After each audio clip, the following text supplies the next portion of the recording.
జై తెలంగాణ. తెలంగాణ రాష్ట్రంలో ఆర్థిక బడ్జెట్ సమావేశాలు ఏవైతే నడుస్తూ ఉన్నాయో, ప్రస్తుతం అసెంబ్లీ సమావేశాలు ఏవైతే నడుస్తూ ఉన్నాయో, మరి దానిలో ఒక నిర్ణయం తీసుకోవడం జరిగింది. యంగ్ ఇండియా స్కూల్స్ అని చెప్పేసి 4,903 కోట్ల రూపాయలని 4,903 కోట్ల రూపాయలని కేటాయించడం జరిగింది. ఈ యొక్క కేటాయింపులు ఏవైతే ఉన్నాయో ఇవి అర్థవంతమైన కేటాయింపుల్లాగా కనిపించడం లేదు.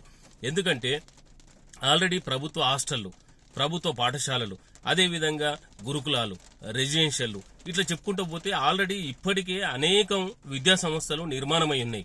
మరి వాటిలలో ఇప్పటికే స్టాఫ్ లేదు. మరి అదేవిధంగా మౌలిక వసతులు లేవు. అదేవిధంగా పిల్లలకి ఫీజు రియంబర్స్మెంట్ లేవు. పిల్లలకు సంబంధించినటువంటి మౌలిక వసతులు లేవు.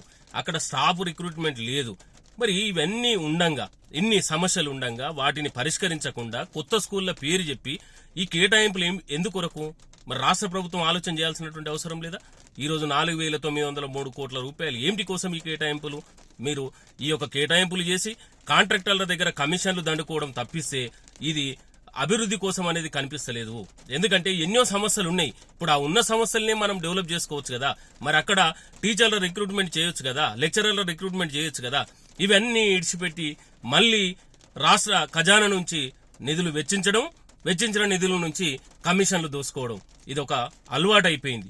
దయచేసి రాష్ట్ర ప్రభుత్వం ఈ విషయాలను గమనించాలి.